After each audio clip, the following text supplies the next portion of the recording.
bénie entre toutes les femmes, et Jésus, le fruit de vos entrailles, est béni.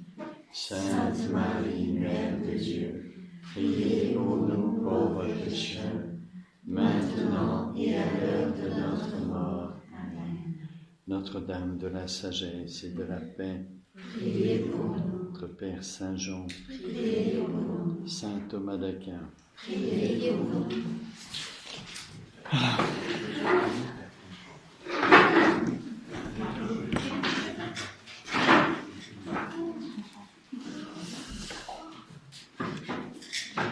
Alors, un petit mot de résumé par rapport à tout ce qu'on a vu, et puis on poursuit.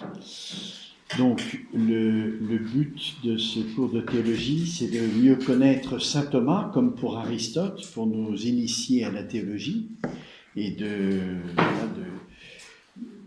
se rendre compte un petit peu qu'est-ce que c'est que le travail théologique et à quoi sert-il. Et puis vous donner le goût, après, de travailler saint Thomas tout seul. C'est très difficile, parce que ça suppose la philosophie. Et donc, c'est pas si simple que ça, mais il y a des traités qui sont plus faciles que d'autres et qu'on peut lire. Par exemple, le traité de la béatitude, c'est certainement un traité qu'on peut travailler seul, avec quelques bases de philosophie, mais déjà, si on le travaille seul, on a déjà quelques notions philosophiques sur la béatitude, théologiques sur la béatitude. Et bien sûr, on ne saisira pas toute la profondeur de l'enseignement de saint Thomas si on le fait tout seul, mais déjà, on entre un petit peu en théologie, parce que ça part de la parole de Dieu, et donc en confrontant les paroles de Dieu, eh bien, on se pose des questions, et on entre en théologie en se posant des questions sur la parole de Dieu. Qu'est-ce que le Seigneur veut nous dire à travers cette parole qui confrontait une autre et qui semble contradictoire? Eh bien, on réfléchit et puis l'Esprit Saint nous éclaire et on a une lumière. Ou alors on analyse et puis on se rend compte de ce que le Seigneur veut nous dire. Alors ici, il s'agit du travail sur le Verbe fait chair, le traité de l'incarnation qui se trouve tout au bout de la somme de théologie de saint Thomas.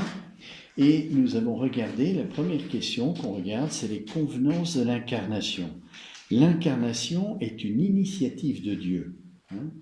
C'est Dieu qui a choisi, qui a pris l'initiative de s'incarner.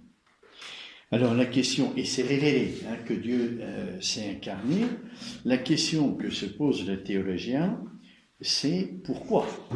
Pourquoi Dieu a pris cette initiative ? Cela appartient à la sagesse de Dieu, donc ça nous échappe complètement. Mais il y a des choses qu'on peut savoir, il y a des petites lumières qu'on peut cueillir. Et comme dit saint Augustin, la plus petite lumière qu'on peut avoir sur la Trinité est beaucoup plus grande et plus éclairante que la plus grande lumière qu'on peut acquérir en philosophie. Alors si on peut avoir des petites lumières, eh bien on les prend. Sur le mystère du Verbe fait chair, pourquoi Dieu a-t-il choisi de s'incarner ? Pour répondre à cette question, on regarde d'abord, comme toute la théologie peut le faire, surtout la théologie scientifique, chaque mystère à la lumière d'un mystère plus grand. Le mystère plus grand et plus lumineux, c'est le mystère de Dieu. C'est pour ça que saint Thomas commence toujours la somme par le mystère de Dieu. C'est d'abord le mystère de Dieu qui est étudié. Puis après, la vie de Dieu, la Trinité. Et puis après, ce qui n'est pas Dieu, mais qui en est l'image, c'est-à-dire l'homme. Or, en étudiant l'image de Dieu, qui est l'homme, cette image est parfaite quand l'homme imite Dieu, ou plutôt quand il participe à la vie de Dieu. Que fait Dieu ? Il se contemple. Et donc l'image de Dieu est parfaite, atteint un sommet quand l'homme contemple Dieu, fait la même activité que Dieu quand Dieu se contemple et l'homme contemple Dieu, et à ce moment-là, l'image de Dieu atteint une perfection. Mais il y a un problème, c'est qu'il y a eu le péché entre deux. Et donc le péché, je ne dis pas abîme l'image de Dieu, mais lui empêche d'atteindre son but, sa fin. Et donc, qu'est-ce que Dieu nous propose par rapport au péché pour parfaire l'image de Dieu qui est en nous, en vivre jusqu'au bout ? Eh bien, c'est la grâce. Cette grâce, elle est une participation à la vie de Dieu et nous donne la victoire sur le péché. Pas tout le temps, mais elle permet au moins de vivre de cette image de Dieu. Cette grâce, elle a une modalité particulière, parce qu'il y a la grâce de justice originelle avant la faute, et puis il y a la grâce chrétienne. La modalité particulière, il y a ces deux modalités de grâce, de justice originelle, et puis la grâce chrétienne après le Christ. Celle dont on vit, c'est la grâce chrétienne, et l'image de Dieu, aujourd'hui, c'est l'enfant de Dieu chrétien que nous sommes. Donc, pour analyser ce retour de l'homme vers Dieu, la contemplation de l'homme qui contemple Dieu, il faut regarder cette modalité particulière de la grâce chrétienne. Pour l'étudier, il faut étudier le Christ parce qu'elle vient du Christ. C'est le Christ qui est principe de cette grâce chrétienne. Donc le retour de l'homme de Dieu nécessite d'étudier le mystère du Christ, puisque la grâce chrétienne, par laquelle on peut remonter à Dieu, le contempler, malgré le péché, ça vient du Christ qui en est le principe. Donc forcément, dans le traité du Christ, il y aura un sommet qui est la grâce du Christ. On va étudier quelle est la grâce du Christ et dont nos grâces participent. Donc, pourquoi Dieu a-t-il voulu s'incarner? C'est justement lié à ce salut, c'est-à-dire après le péché, la grâce que Dieu nous donne, qui est la grâce qui vient du Christ, eh bien, c'est la raison pour laquelle, de notre côté, Dieu a voulu s'incarner. C'est pour nous sauver du péché. Du côté de Dieu, pourquoi Dieu s'est-il incarné? Est-ce que de ce côté-là, ça ajoute quelque chose à Dieu? Ça n'ajoute rien. Dieu n'a pas besoin de s'incarner. Donc déjà, l'initiative que Dieu a prise, elle est gratuite. Même si pour nous c'est nécessaire, du côté de Dieu, non. Dieu n'est pas nécessité par nos besoins. Et donc l'initiative de Dieu, elle est complètement gratuite. Mais je peux le comprendre que si je regarde le mystère de l'incarnation tel qu'il nous est révélé, confronté au mystère de Dieu qui a déjà été étudié. Donc il ne s'agit pas de montrer seulement, et même pas du tout, il ne s'agit pas de montrer que l'incarnation n'est pas contraire au mystère de Dieu. C'est pas ça. Ça s'appelle les harmonies. C'est de l'apologétique. C'est montrer que l'incarnation est défendable parce que c'est pas contraire au mystère de Dieu. C'est beaucoup plus que ça. C'est montrer que l'incarnation ne déroge pas à la finalité de Dieu. Ça rentre dans la finalité de Dieu. Et comment on peut le montrer? Parce que Dieu est amour.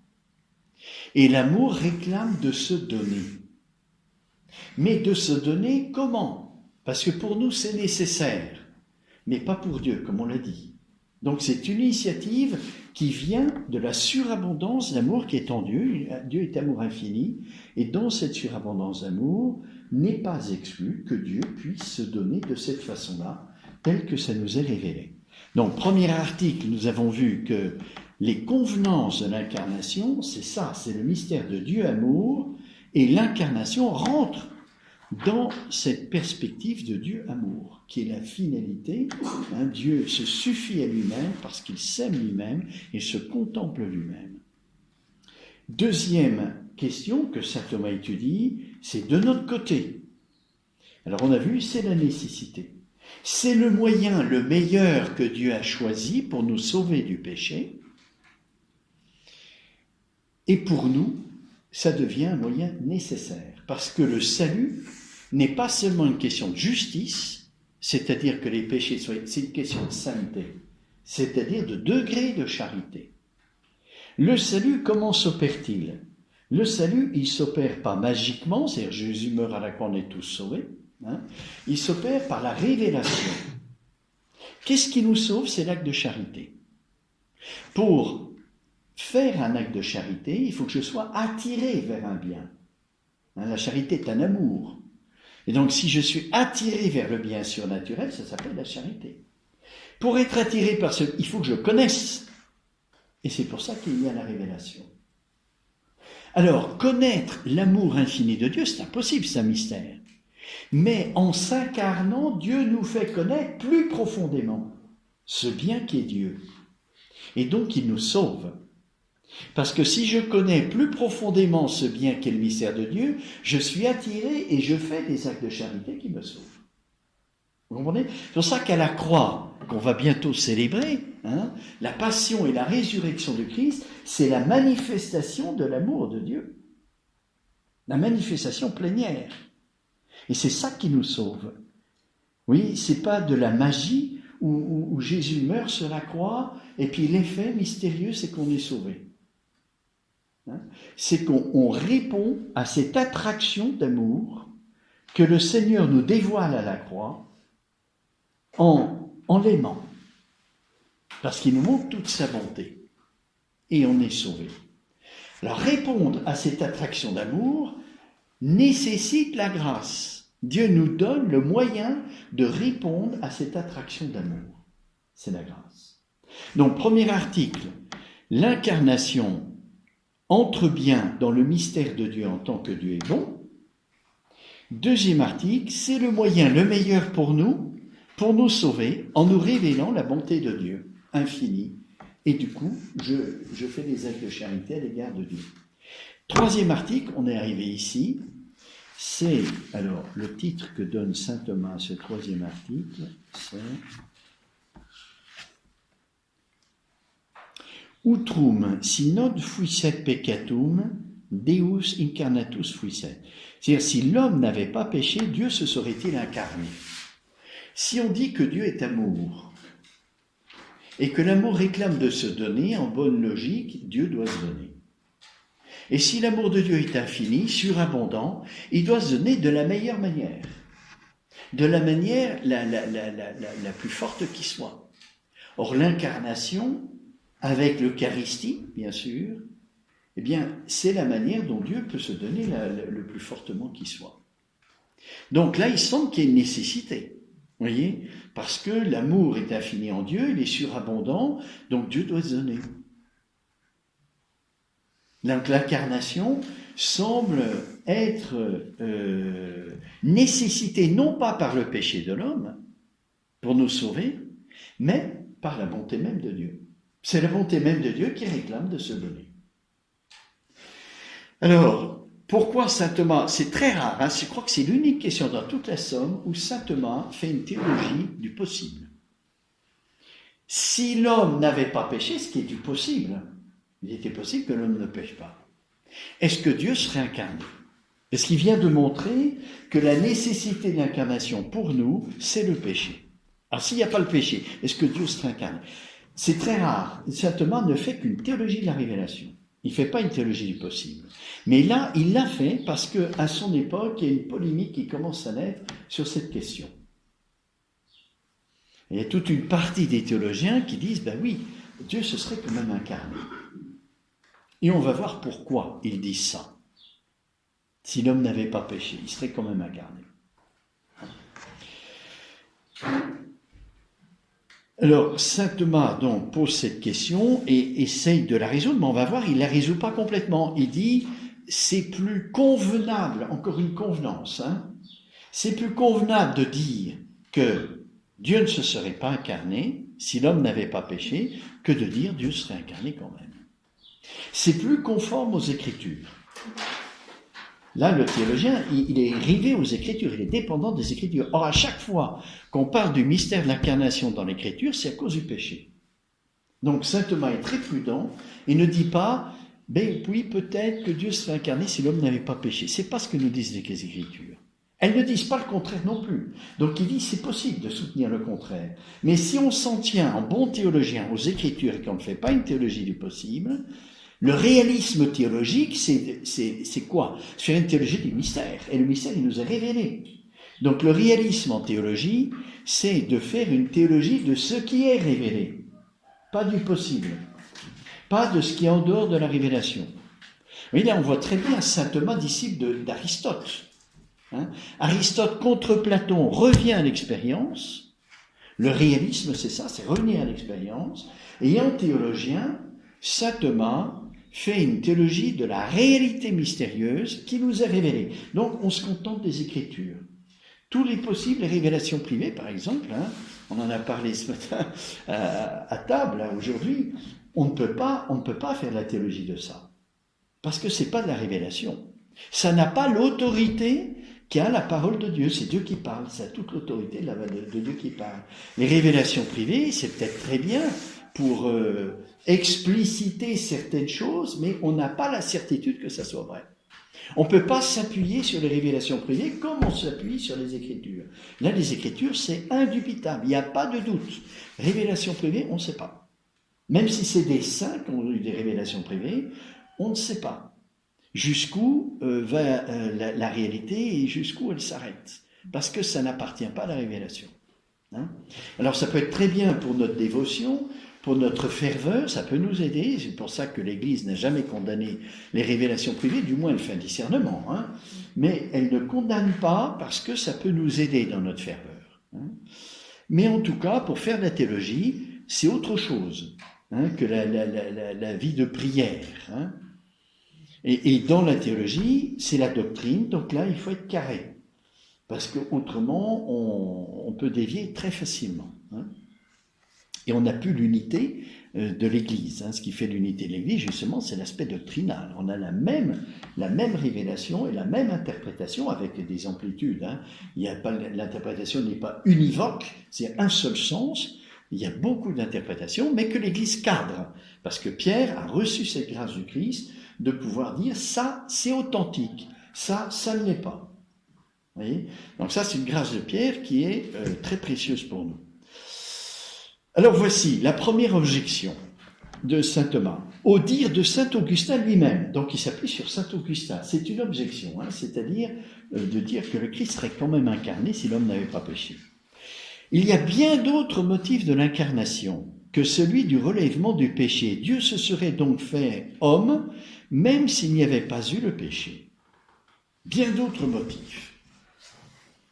Vous voyez, la nécessité de l'incarnation, on a dit, c'est le péché. Sans moi, vous ne pouvez rien faire, dit le Christ. Et c'est une parole qui est vraie. Alors on ne peut pas avancer sans le Christ. On a besoin du Christ, c'est nécessaire. Et pourtant, les fruits de l'incarnation sont multiples.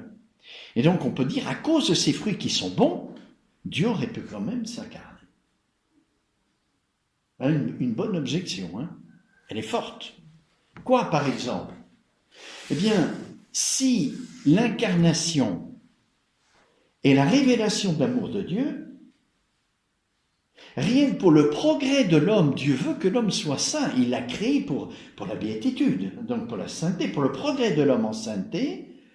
C'est bien que Dieu révèle son amour. Comme ça, l'homme fait des actes de charité, il progresse. Vous comprenez ? Donc, même si l'homme n'avait pas péché, il semble que l'incarnation soit justifiée par le progrès en sainteté de l'homme. Et puis, bien d'autres. Vous vous rappelez qu'on a regardé les raisons, la convenance de l'incarnation. Saint Thomas avait fait la liste de tous les bienfaits de l'incarnation, et à la fin, il dit, et il y en a encore bien d'autres. Vous vous rappelez, par exemple, la vertu. On a un modèle de quelqu'un qui s'est bien comporté du tout le temps. L'homme Jésus-Christ. Et le reflet, c'est Marie. Donc pour nous, c'est quand même pas rien. Vous voyez, dans l'Ancien Testament, il y avait la révélation, mais il n'y avait pas de modèle. Il y avait que la parole de Dieu. C'est difficile. Là, on a une image. On a quelqu'un qui nous montre la voie. Jésus le dit, d'ailleurs, je suis le chemin, la vérité et la vie. Donc rien que pour ça, ça aurait justifié l'incarnation. Ça, c'est une objection. Alors, deuxième objection. Il convient à la toute-puissance divine de parfaire ses œuvres en se manifestant par un effet infini. Mais une simple créature ne constitue qu'une œuvre finie, puisqu'elle est limitée dans son essence. Au contraire, dans l'incarnation, deux êtres infiniment distants, l'homme et Dieu, se trouvent unis. D'autre part, l'univers ne sera vraiment parfait que si la créature la plus haute fait retour à son premier principe en s'unissant à Dieu. Pour toutes ces raisons, il semble que l'incarnation même, sans le péché, devait se produire. Alors, deux raisons principales que donne saint Thomas dans cette objection. La première, c'est la manifestation de la puissance de Dieu. La création, comment on peut discerner la puissance de quelqu'un à partir de ses œuvres? Bon, la création, elle est imparfaite, elle est limitée. Donc, elle ne dit pas la toute-puissance de Dieu. C'est l'objection. Tandis que l'incarnation, si. Vous voyez, unir Dieu et l'homme, c'est quelque chose d'infiniment grand, qui dépasse de beaucoup la création. Voilà une œuvre qui nous permet de découvrir la toute-puissance de Dieu. Donc ça, c'est la première raison. Pour manifester sa toute-puissance, qui fait partie de la révélation, eh bien, Dieu se serait incarné même si l'homme n'avait pas péché.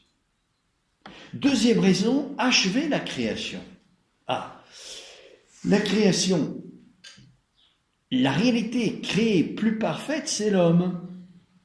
Et l'homme, eh bien, il atteint sa fin, sa perfection en retournant à Dieu. Alors, pour retourner à Dieu, et même pour que tout l'univers retourne à Dieu, qu'il retourne par l'homme à Dieu dans sa prière, nous offrons l'univers entier, le travail de l'homme qui est en vue de la nourriture qui demeure, etc. Eh bien, la création réclame l'incarnation. Ça, c'est l'objection. Manifester la toute-puissance de Dieu pour connaître Dieu et achever la création.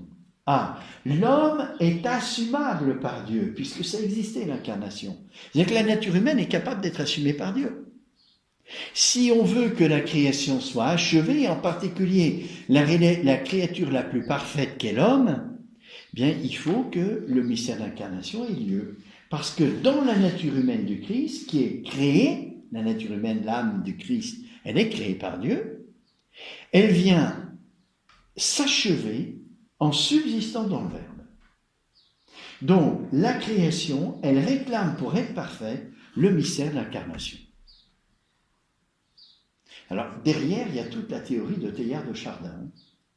Teilhard de Chardin qui pense aussi que l'univers physique réclame le mystère de l'incarnation pour l'achèvement de toute la création. Troisième objection, vous voyez, c'est des objections un peu fortes, qui n'ont rien à voir. Les raisons de mystère d'incarnation, c'est pas le salut, le salut du péché, là, ici. C'est l'achèvement de la création, la manifestation de la toute-puissance de Dieu, et puis beaucoup d'autres choses, en particulier la sainteté de l'homme. Alors, troisième objection. La nature humaine n'est pas plus apte à l'union hypostatique après le péché qu'avant la chute. Et Dieu se devait tout aussi bien de contenter cette aptitude, même si l'homme fût resté fidèle. Dans le cas où l'homme n'aurait pas péché, Dieu pouvait s'incarner. Le fait que l'homme ait péché n'augmente pas la capacité de l'homme à être assumé par Dieu. Au contraire. Et donc, si l'homme est capable d'être assumé par Dieu dans le mystère de l'incarnation, que l'homme ait péché ou non, et même avant le péché, il était sans doute plus apte à être assumé par Dieu. Pourquoi ? On le verra après, mais je vous le dis déjà maintenant. L'incarnation, dit saint Thomas, elle se fait par l'assomption de l'âme contemplative. Une âme qui contemple Dieu est disposée à subsister dans le Verbe. C'est ce qui nous arrivera quand on passera de l'autre côté et puis qu'on sera au ciel.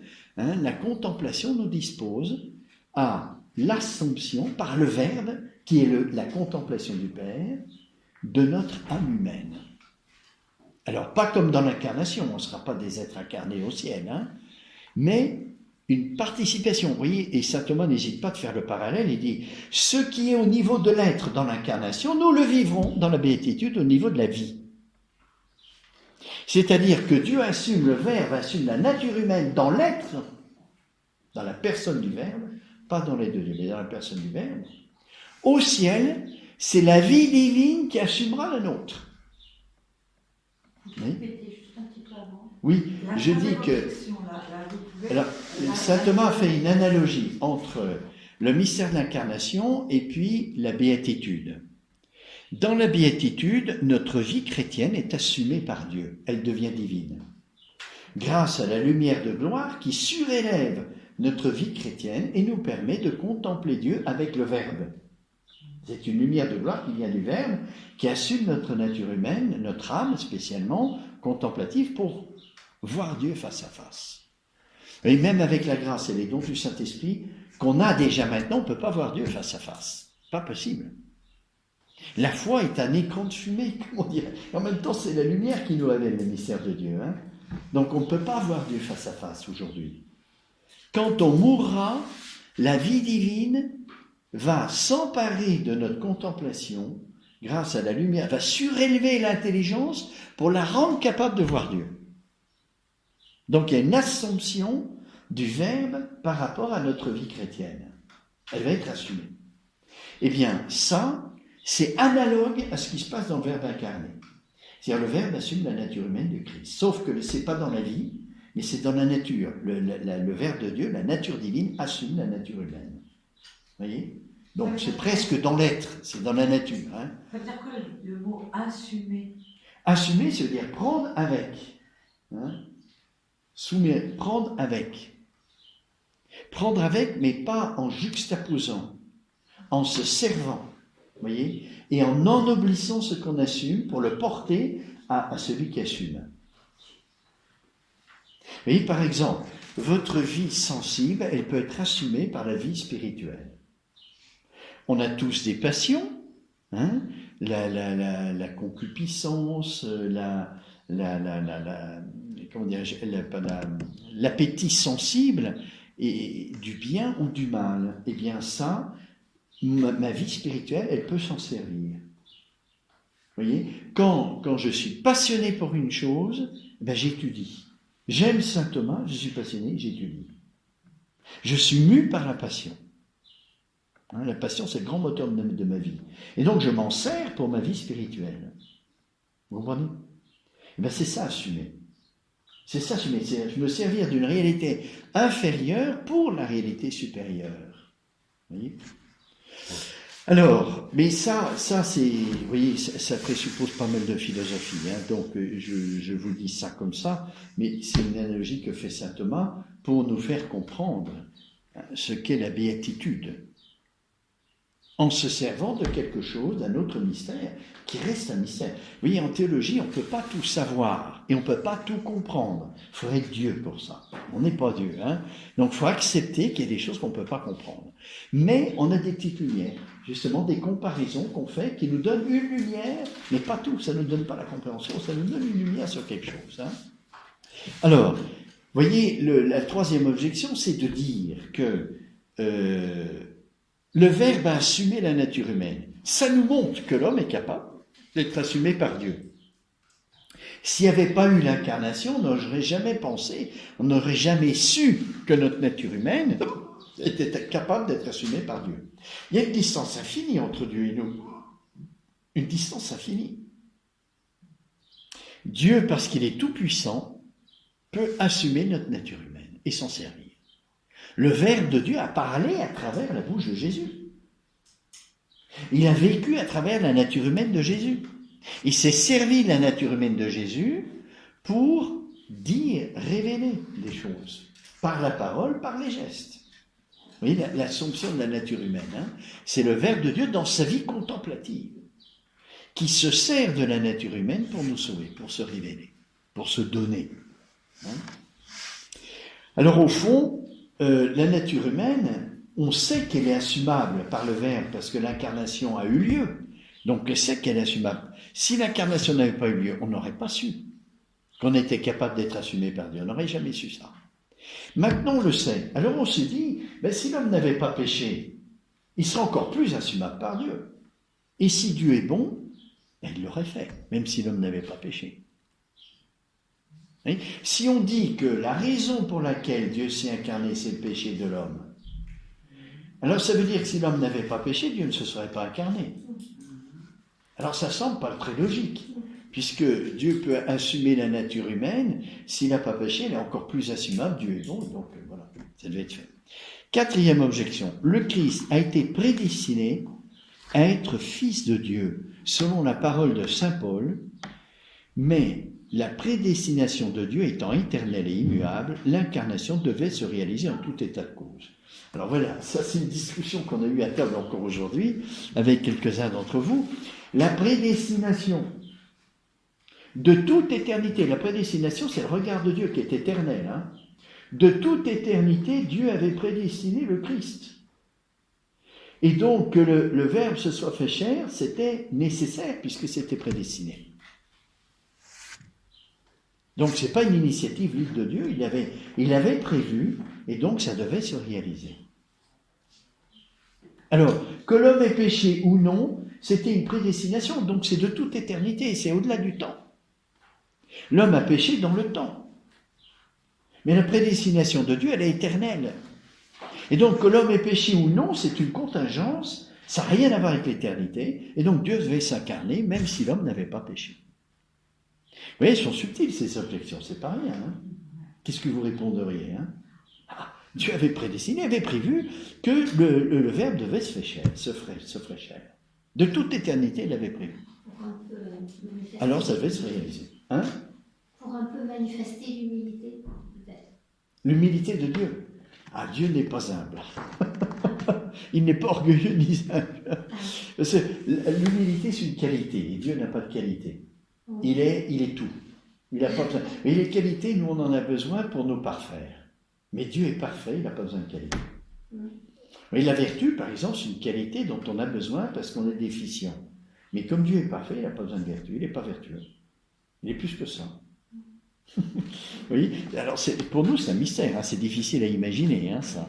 On projette sur Dieu ce qui est vrai de nous. Et c'est de l'anthropomorphisme, hein, vous voyez. Mais on fait tous ça, hein, plus ou moins on fait tout ça, hein, sans s'en rendre compte. Hein. Mais voilà, Dieu est tellement autre qu'on a du mal à le penser. Il est tout autre. Alors ça, la théologie scientifique, elle nous aide bien à entrer dans ce mystère de la transcendance de Dieu. Parce qu'en théologie scientifique, on est rigoureux. Vous voyez ? Alors, au point de vue mystique, on parlera de l'humilité de Dieu. Mais c'est un langage qui n'est pas scientifique, c'est un langage mystique. C'est-à-dire, on ne prend pas l'humilité telle qu'elle signifie pour nous, mais on veut parler de l'abaissement de Dieu. Alors ça, scientifiquement, oui, on peut le dire. Dieu s'est abaissé. Mais dire qu'il est humble, non. Vous voyez, la différence entre la théologie mystique et la théologie scientifique, c'est que la théologie scientifique, elle est axée sur la transcendance de Dieu. Vous voyez, qu'est-ce qu'on peut dire en toute vérité de Dieu et qu'est-ce qui est figuré? Qu'on peut dire aussi, mais qui est figuré. Il faut savoir que c'est figuré. Hein. C'est-à-dire, c'est pas le mystère de Dieu lui-même. Hein, quand on dit que Dieu est humble, c'est pas le mystère de Dieu lui-même. Mais on peut le dire en un certain sens, pour parler de l'abaissement. Parce que l'humilité implique un abaissement. Donc on prend dans l'humilité, non pas ce que signifie essentiellement l'humilité, mais un de ses effets. Vous voyez, donc on parle de Dieu pas par analogie, hein, c'est une figure. Vous voyez, par similitude exactement. C'est par similitude. Il y a une similitude entre l'humilité que je connais et celle que j'attribue à Dieu, c'est l'abaissement. Voilà, c'est une similitude. Donc, ce n'est pas un langage scientifique hein, qui parle de Dieu de façon scientifique, mais c'est un langage poétique, donc mystique, si on veut. Mais Saint Paul, c'était bien scientifique, alors, sa théologie. Comment ? Saint Paul, quand il a dit... Ah non. Saint Paul, c'est la révélation. C'est plus que la théologie. C'est la révélation, Saint Paul. Saint Paul, c'est la parole de Dieu. Vous voyez ? Quand Saint Paul parlait, c'est Dieu qui s'exprimait à travers Saint Paul. Et qui a fait de Saint Paul son instrument pour révéler des choses. Donc c'est plus que la théologie. La théologie, c'est notre raisonnement, c'est notre méditation, c'est humain ça. Humain sur quelque chose de divin. Vous voyez ? On apporte notre petite pierre à quelque chose qui est divin. Donc c'est beaucoup moins la théologie que la parole de Dieu, beaucoup moins. C'est pour ça qu'un chrétien, il n'a pas besoin d'être théologien pour être saint. La parole de Dieu suffit, c'est beaucoup plus que la théologie. Mais la théologie aide à ne pas faire de confusion, voyez, et à garder la doctrine intacte, en précisant justement. Voyez, et en découvrant, en théologie mystique, en découvrant toutes les arcanes de l'amour de Dieu, qu'en lisant la parole de Dieu, on n'était pas, si on n'est pas mu par l'Esprit Saint, on ne découvre pas. La méditation, même humaine, permet de découvrir certaines choses. Vous voyez, par exemple, dans l'homélie aujourd'hui, je vous ai dit, toutes les injustices que Dieu a subies. Bon, c'est pas immédiatement dans la parole de Dieu, c'est appuyé sur la parole de Dieu. Mais j'explicite. Qu'est-ce que c'est qu'une injustice? Ce qui est dû au Christ, c'est qu'il est roi. L'entrée triomphale à Jérusalem, c'est ce qui était dû normalement au Christ. Ce qui était dû normalement au Christ. Et il renonce à tout. Pourquoi il renonce à tout? Pour montrer que les droits de Dieu, de son Père, sont plus que tous les droits qu'il a, même les plus légitimes. Donc il renonce volontairement et amoureusement à tous ses privilèges et à tous ses droits pour montrer la transcendance du Père et tous les droits qu'il a sur lui. Donc pas en tant que verbe, en tant qu'homme, bien sûr. Vous voyez, ça c'est un raisonnement. C'est pas dit comme ça dans l'Écriture.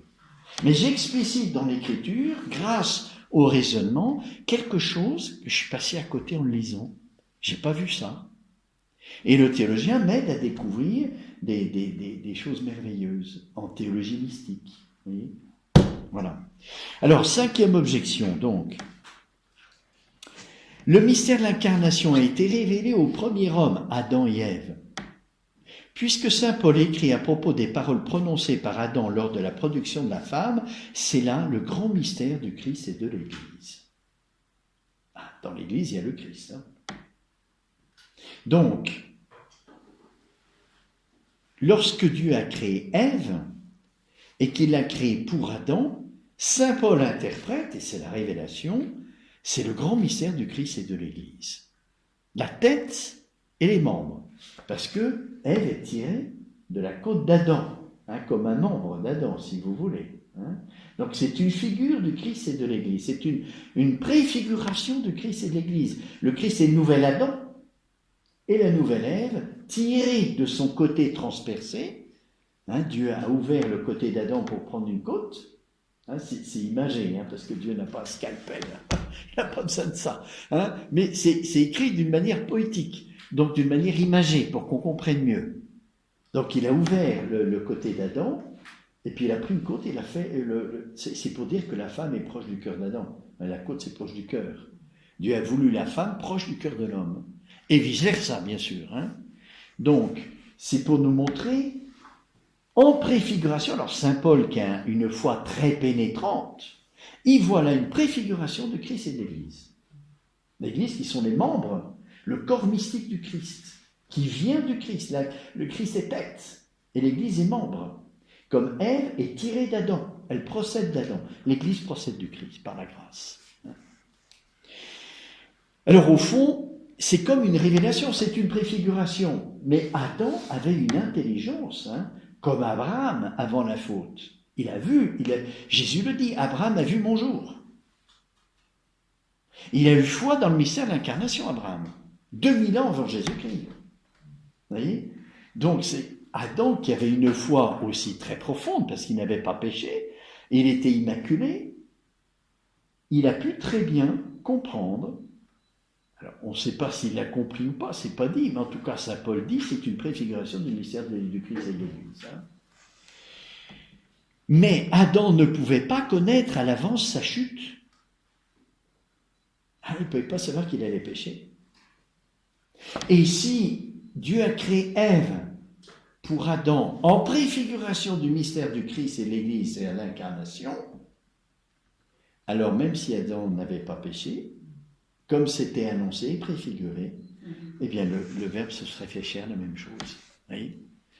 Oui, c'est un peu fouillé ces objections. C'est très précis et c'est très difficile de répondre. Alors, que dit saint Thomas ? Dans l'argument d'autorité, voilà ce qu'il dit. C'est-à-dire quand il s'appuie sur la parole de Dieu pour répondre, ou les pères de l'Église qui font autorité en théologie. Saint Augustin, exposant ce passage de l'évangile de saint Luc, qui est celui-ci. Le Fils de l'homme est venu chercher et sauver ce qui était perdu. Écrit. Si l'homme n'avait pas péché, le Fils de Dieu ne serait pas venu. Donc l'autorité de saint Augustin, père de l'Église, dit clairement que la raison de l'incarnation, c'est le péché de l'homme. Et que si l'homme n'avait pas péché, le Verbe ne serait pas fait chair. Et à propos de ces paroles de la première épître à Timothée, citation, « Le Christ est venu dans le monde pour sauver les pécheurs », nous trouvons ce commentaire dans la glose. « Il n'y a pas d'autre motif à la venue du Christ Seigneur que le salut des pécheurs.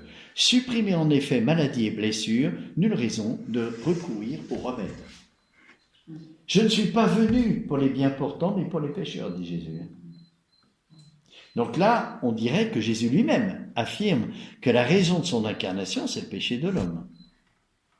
Mais Dieu, en raison de sa bonté infinie, qui réclame de se donner, et comme l'incarnation, c'est le don le plus grand, est-ce que la bonté de Dieu n'exigeait pas l'incarnation, même si l'homme n'avait pas péché?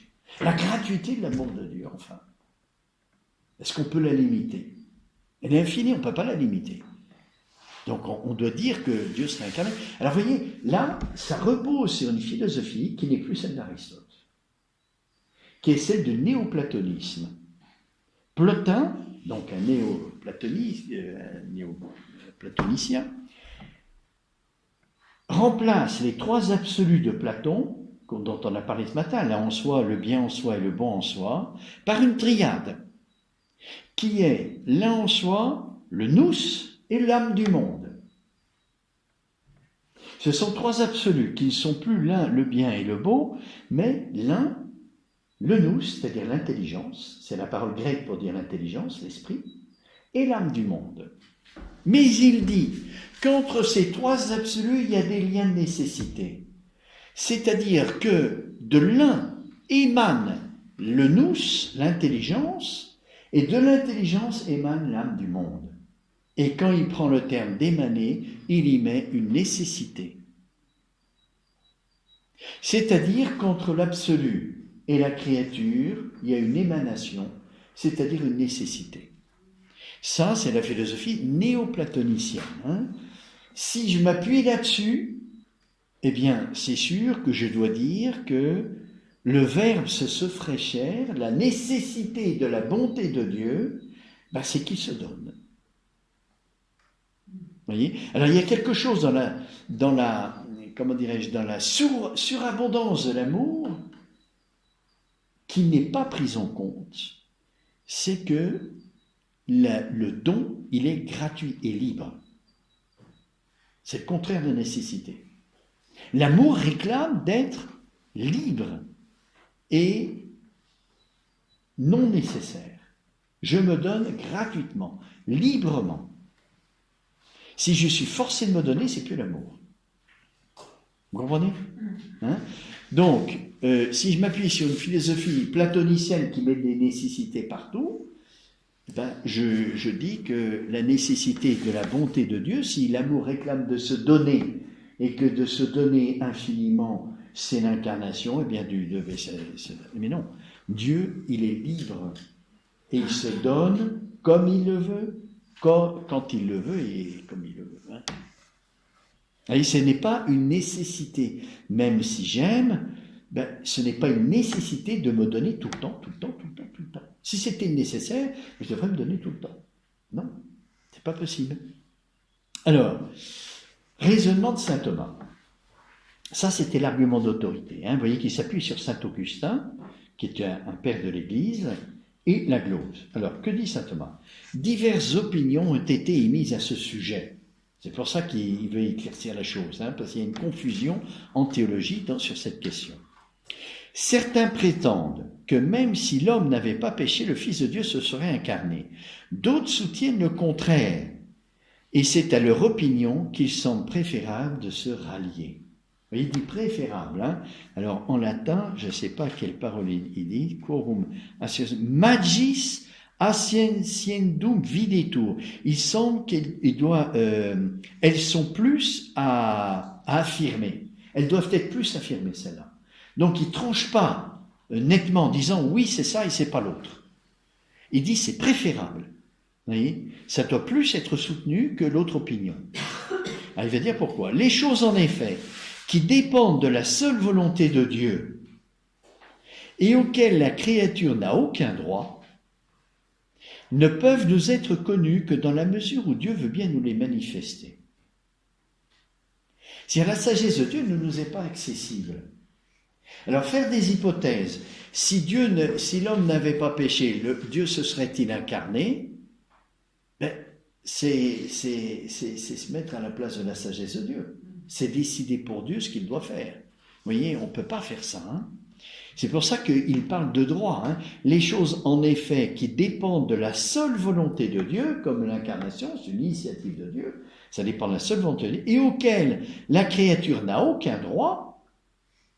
Hein, si je fais des hypothèses comme ça, c'est comme si j'avais un droit sur la sagesse de Dieu. J'ai dit, Dieu devait faire ça. Avec ma petite raison humaine, je dicte à Dieu ce qu'il devait faire, parce que ça convient à mon intelligence humaine. Mais la sagesse de Dieu, elle est au-delà. Hein.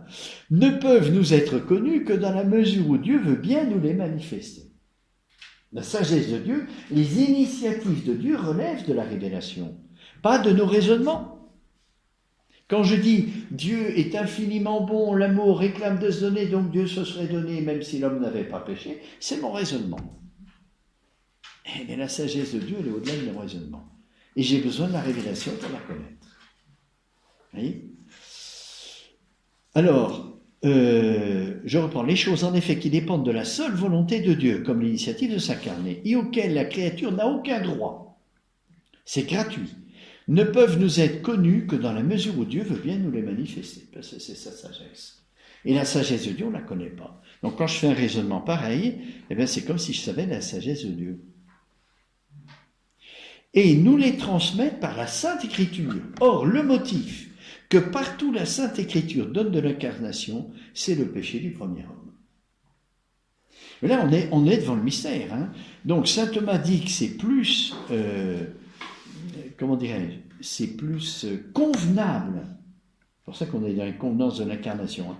C'est plus convenable de dire que Dieu ne se serait pas incarné si l'homme n'avait pas péché que de dire le contraire. Parce que la sagesse de Dieu nous est révélée. Et je ne peux pas, par mes raisonnements, remplacer la révélation. Je ne peux pas savoir. Mais ce n'est pas contraire au mystère de Dieu. C'est possible. Dieu aurait pu faire ça. Il apparaît donc plus probable que ce mystère a été ordonné au péché comme un remède, à tel point que sans le péché, l'incarnation n'a pas eu lieu. Cependant, il faut reconnaître que pour autant la puissance de Dieu n'est pas limitée et que Dieu aurait pu, même en dehors de l'hypothèse de la chute, s'incarner. De potentia absoluta Dei, c'est-à-dire si je regarde que la toute-puissance de Dieu, c'est possible. Dieu pouvait s'incarner même si l'homme n'avait pas péché. Mais est-ce que c'est le regard le plus profond, celui-là? Et surtout, est-ce que c'est le regard que Dieu nous donne? Non. Le regard que Dieu nous donne, si on regarde l'Écriture, c'est le regard que Dieu nous donne, l'Écriture, eh bien, c'est toujours le péché qui est la raison de l'incarnation. Et c'est pas autre chose.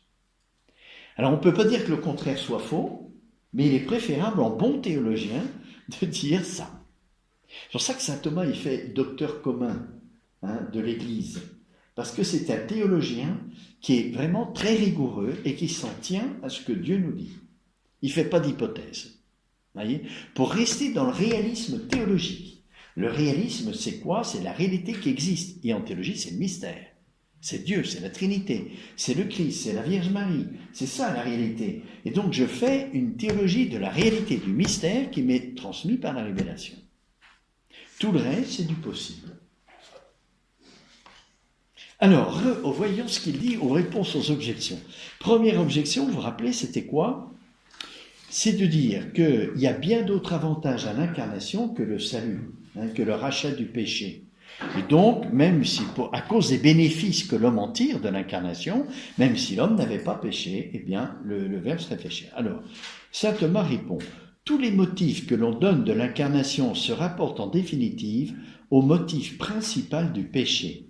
Si l'homme n'était pas tombé en effet, il eût pu illuminer des lumières de la sagesse divine et établi par Dieu dans une rectitude morale parfaite, connaître tout ce qui lui est nécessaire.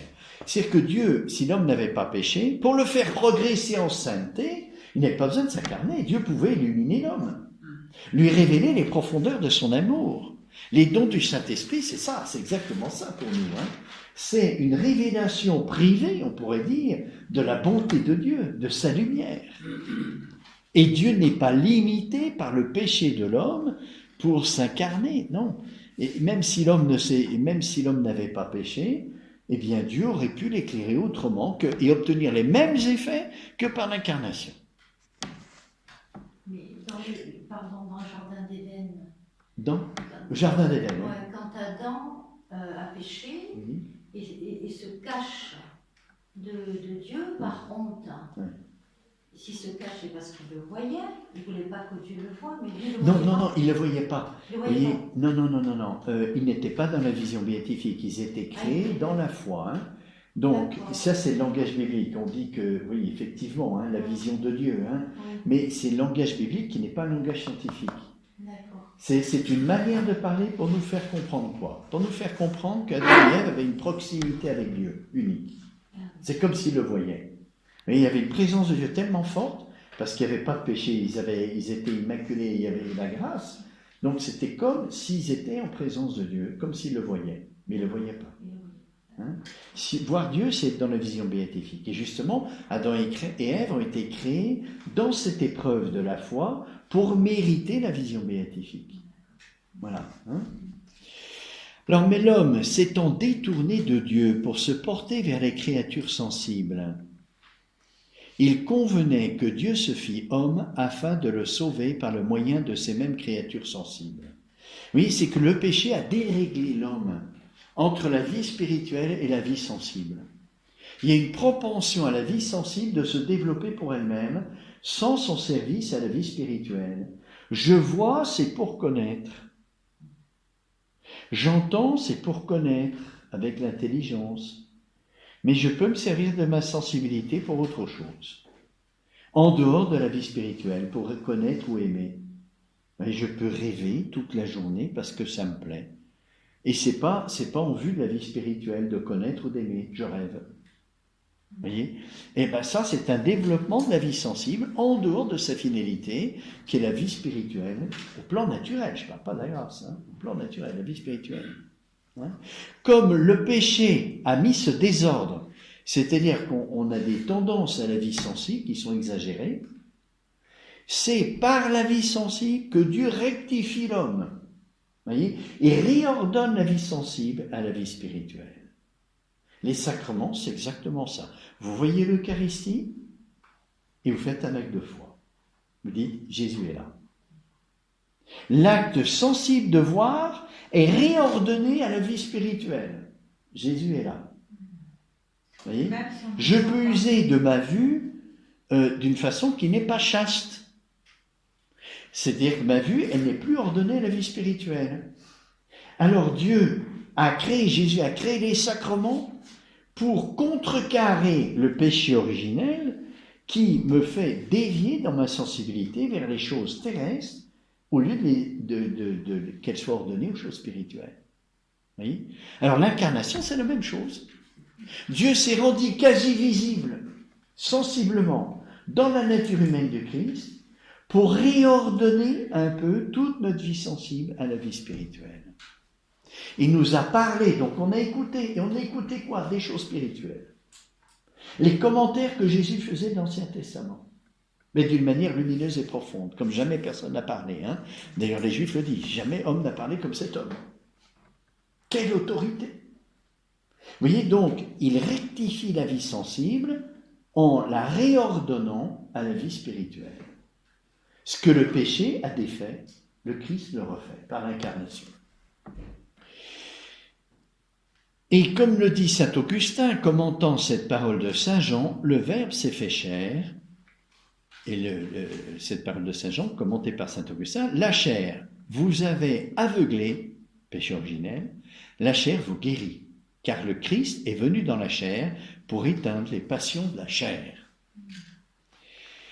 Voilà, donc, première objection qui était de dire qu'il y a beaucoup de bénéfices à l'incarnation, et donc, si l'homme n'avait pas péché, à cause de ces bénéfices, pour le progrès de l'homme en sainteté, eh bien, il fallait que le Christ s'incarne quand même, pour le bien de l'homme. Et saint Thomas répond, si le Verbe s'est fait chair, c'est justement pour répondre au péché, qui a détruit l'harmonie entre la vie sensible et la vie spirituelle, et il refait cette harmonie. Il ne la refait pas définitivement, mais il répare déjà quelque chose. Deuxième objection, vous vous rappelez, c'était l'achèvement de l'univers physique. Pour achever l'univers physique, il faut que la réalité naturelle la plus noble et la plus parfaite qu'est l'homme dans l'univers physique atteigne sa fin. Et dans le Christ, la nature humaine atteint sa fin. C'est le Verbe de Dieu, elle est assumée. Voilà. Alors, réponse de saint Thomas. La puissance infinie de Dieu. Non, c'était pas ça. La deuxième objection, c'était manifester la toute-puissance de Dieu par les œuvres. Vous voyez ? Et donc, nous, c'est ce qu'on fait. On voit la puissance de quelqu'un par rapport à sa force, au résultat qu'il donne. On voit sa force par les effets qu'il produit. Et donc, pour manifester sa toute-puissance, il fallait que Dieu nous donne manifestement un effet qui montre qu'il est tout-puissant. Et la création ne semble pas, parce qu'elle est limitée, elle est imparfaite, ça ne nous donne pas la toute-puissance de Dieu. Donc, pour l'achèvement, pour la découverte plutôt de la toute-puissance de Dieu, et puis d'autre part, l'univers ne sera vraiment parfait que si la créature plus haute fait retour à son premier principe. Alors si, il y a quand même ça, c'est-à-dire l'homme qui fait retour à Dieu, eh bien, il faut que ça soit achevé, et ça s'achève dans le Christ. Alors, réponse. La puissance infinie de Dieu se manifeste dans la production des choses à partir du néant. Mais ça, il faut être philosophe pour comprendre ça, vous voyez ? C'est-à-dire, Dieu crée, mais il crée à partir de rien. C'est pas comme dans l'œuvre d'art, il y a une matière qui préexiste et je la transforme. Donc je fais une œuvre qui n'existait pas, mais elle n'est pas tirée du néant. Il y a une matière qui préexiste que j'ai transformée, qui a donné l'œuvre. Tandis que Dieu, il crée à partir de zéro. Rien. Et hop, l'âme existe. À partir du néant. Eh bien ça, c'est la toute-puissance de Dieu. Mais ça, on peut avoir vraiment l'évidence, je dis bien l'évidence de ça, qu'en philosophie, en métaphysique. C'est pas possible autrement. Il faut aller jusque-là en philosophie pour comprendre comment la toute-puissance de Dieu est engagée dans la création de l'âme. Et ça, on peut le montrer philosophiquement. Donc déjà, dans la création, on peut dire que la toute-puissance de Dieu est manifestée. Mais il faut être philosophe pour ça. D'autre part, il n'est requis à la perfection de l'univers qu'une seule chose, c'est que la créature soit ordonnée à Dieu comme à sa fin, dans les limites de sa nature.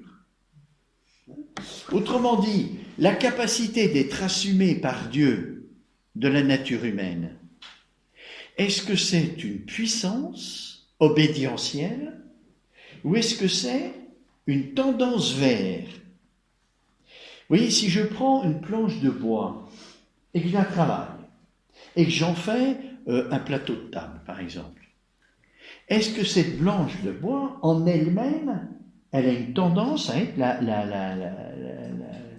la planche, le socle de la table, le plateau de la table.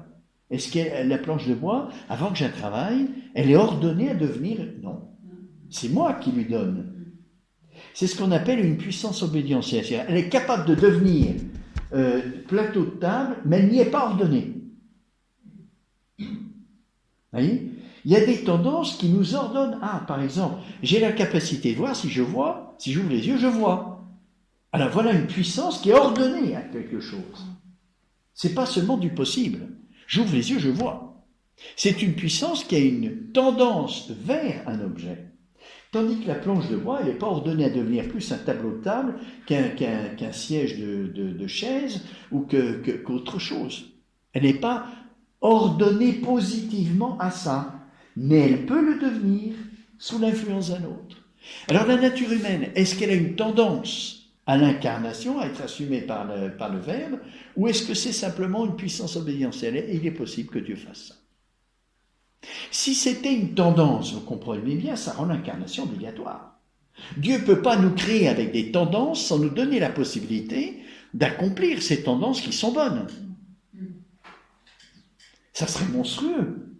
Que Dieu nous donne une tendance au bonheur sans qu'on puisse l'atteindre. C'est pas un Dieu amour, ça serait sadique. Dieu ne peut pas nous créer avec des inclinations sans qu'on ait la possibilité de satisfaire ses inclinations, qui sont bonnes, hein. On ne parle pas des inclinations mauvaises. Donc, si la capacité d'être assumée par le Verbe est une inclination, alors l'incarnation est obligatoire. Si c'est une puissance obédientielle, non.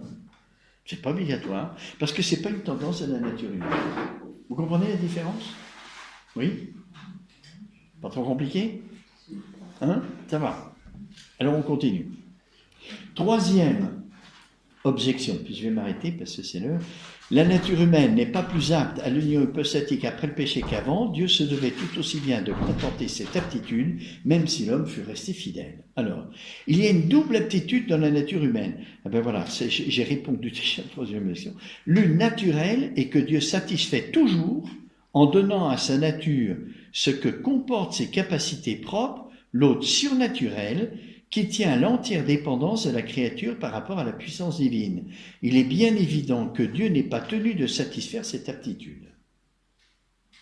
C'est-à-dire, Dieu a mis des virtualités en nous, mais qui ne sont pas des inclinations, qui ne sont pas des tendances vers, qui, si elles ne sont pas satisfaites, ne me permettent pas d'atteindre mon bonheur. Si Dieu m'a créé, c'est pour être heureux, pour la béatitude, pour le ciel, hein. Donc toutes les inclinations qui sont ordonnées à la béatitude, Dieu doit les satisfaire si je coopère, bien sûr. Tout ce qui est possible en moi, par exemple, je peux développer mon imaginaire de façon trop forte. Je rêve toute la journée et je deviens rêveur. C'est une capacité que j'ai. Est-ce que Dieu est tenu à me faire développer l'imaginaire? Non, parce que ce n'est pas conforme à mon bonheur. Donc il y a des virtualités en moi qui existent, des possibilités de développement que Dieu n'est absolument pas tenu de satisfaire, parce qu'elles peuvent engendrer quelque chose qui est contraire à mon bonheur.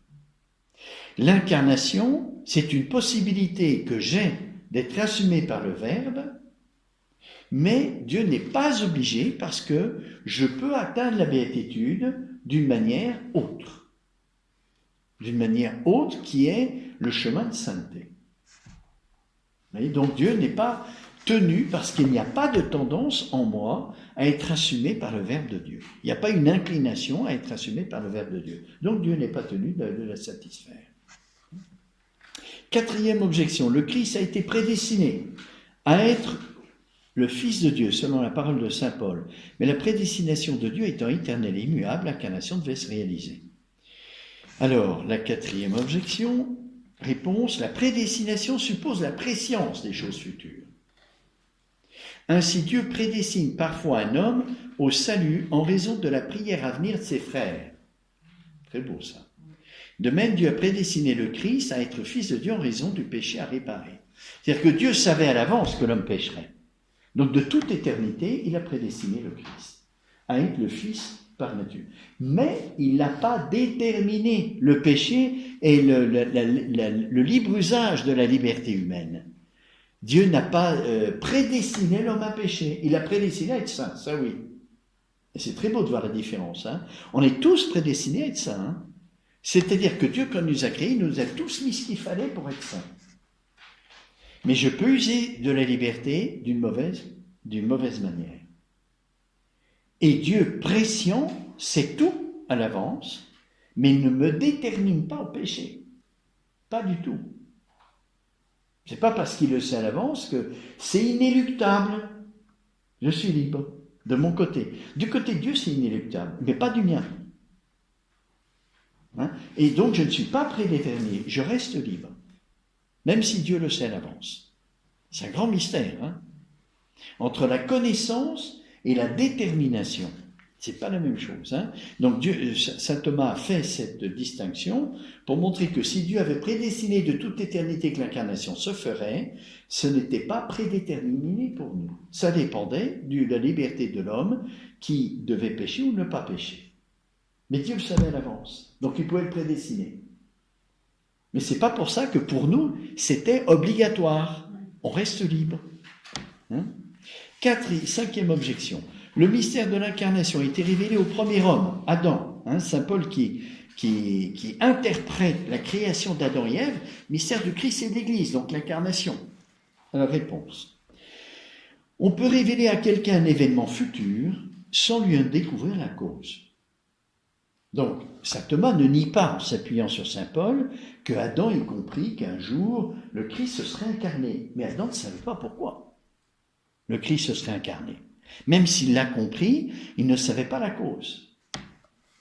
Donc, on ne peut pas s'appuyer là-dessus pour dire que de toute façon, le Christ, parce que ça a été révélé à Adam, de façon un peu voilée et un peu de dire que c'était inéluctable et ça devait se produire.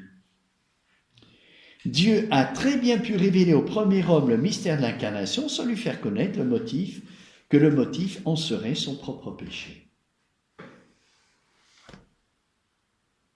Voilà.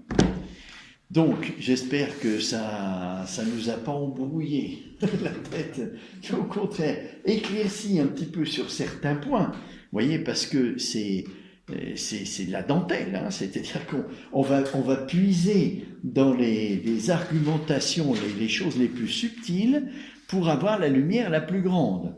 Hein. Comme dit saint Augustin, je vous ai dit ce matin, la plus petite lumière sur le mystère le plus élevé nous éclaire beaucoup plus que toutes les grandes lumières qu'on peut découvrir par nous-mêmes en philosophie. Voilà. Donc la prochaine fois, on verra l'article 4, on poursuit, hein. Vous allez voir, c'est passionnant, hein, parce que saint Thomas donne tous les détails. Tout ce qu'on peut comprendre du pourquoi de l'incarnation et du comment, eh bien, on essaye de le saisir pour mieux contempler le mystère. Hein. Donc, l'article 4, c'est...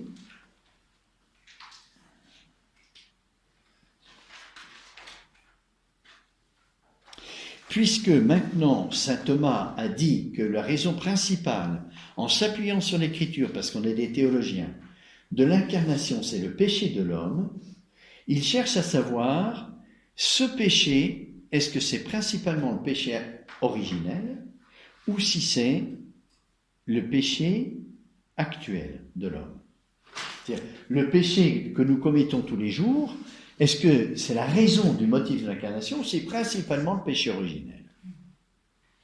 Parce que ce péché originel, vous voyez, autant les péchés actuels que l'on fait mettent en jeu notre liberté, hein, c'est-à-dire je fais un acte libre, mais qui est un acte de péché, qui est un acte mauvais, détourné de sa fin.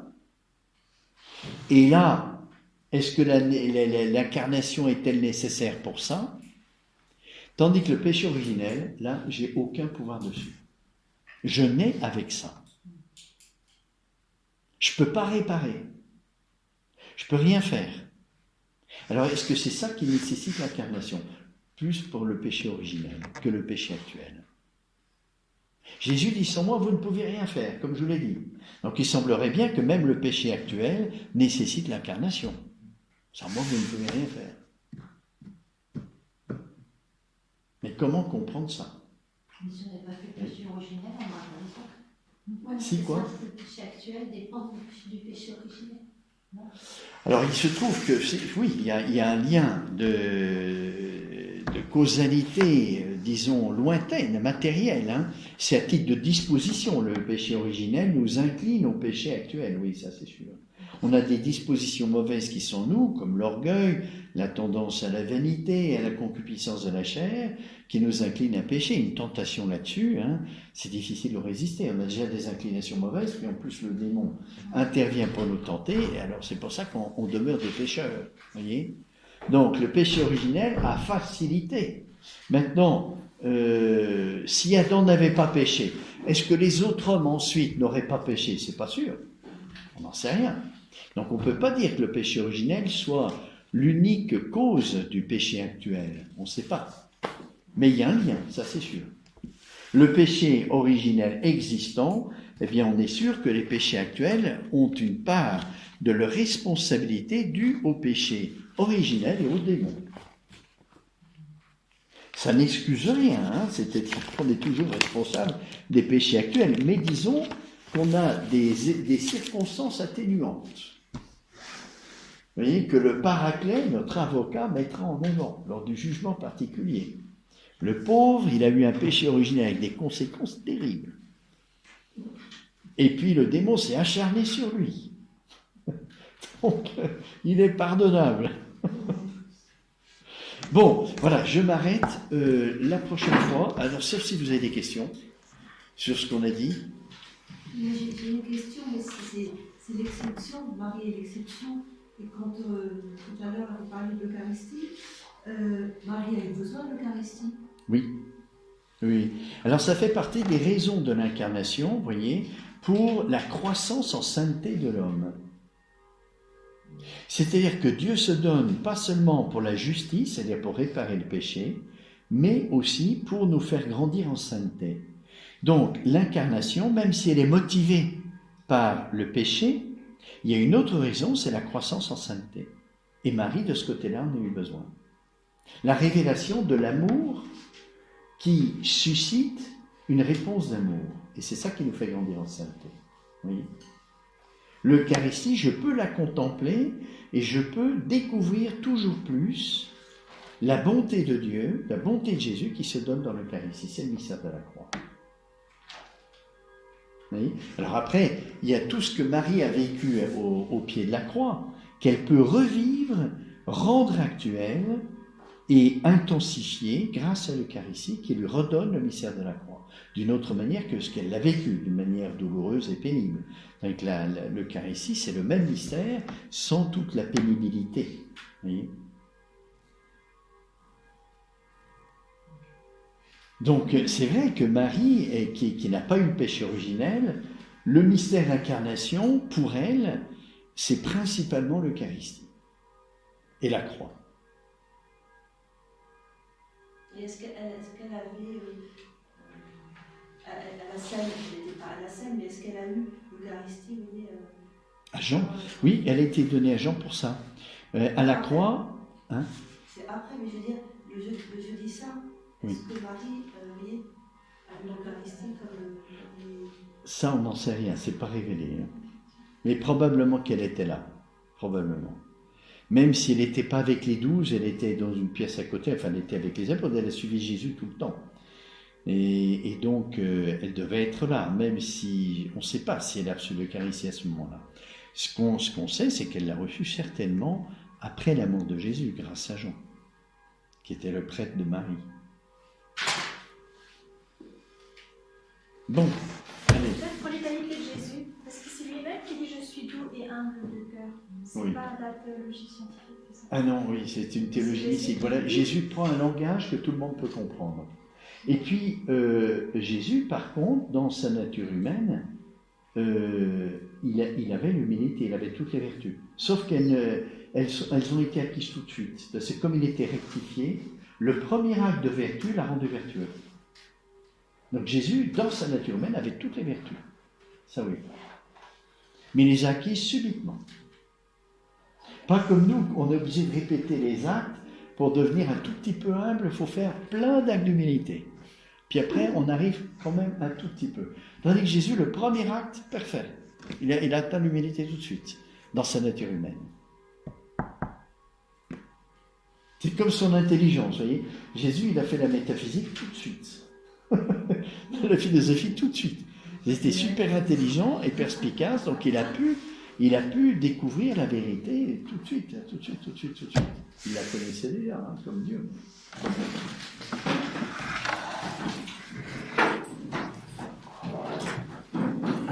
Au nom du Père et du Fils et du Saint-Esprit. Amen. Gloire soit au Père, au Fils et au Saint-Esprit, comme il était au commencement, maintenant et toujours, et dans les siècles des siècles. Amen. Alors, vous voyez, je reviens à la question que vous m'avez posée là, pour Marie, l'incarnation. La manière dont le Verbe s'est fait chair, ça a été un don pour Marie qui lui a permis de grandir en sainteté, vous voyez, toute l'Annonciation. Elle a reçu le Verbe de Dieu d'une manière plus personnelle que n'importe qui, puisqu'elle en a été la mère. Vous voyez, donc Dieu s'est servi de l'incarnation pour sanctifier la... Parce qu'elle n'avait pas besoin d'incarnation pour le péché, puisqu'elle n'avait pas de péché. Hein.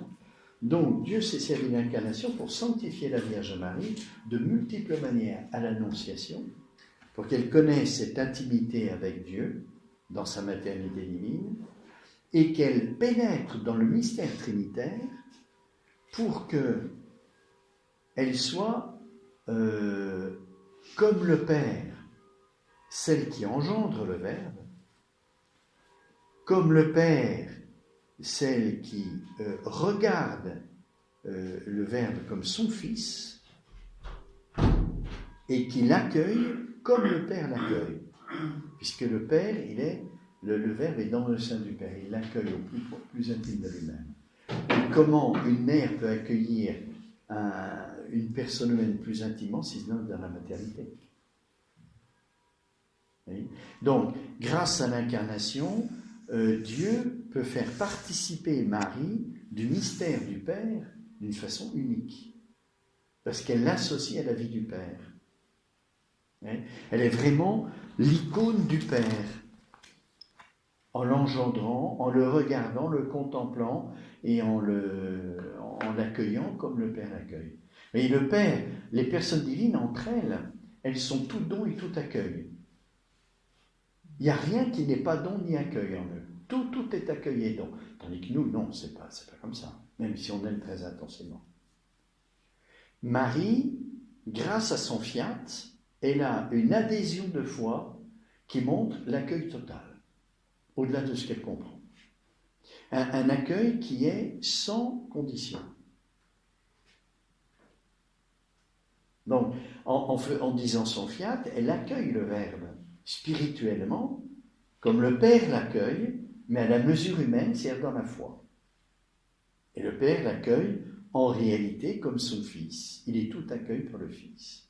Et Marie, grâce à son fiat, elle est tout accueil au plan de sa foi du Verbe de Dieu, sans condition.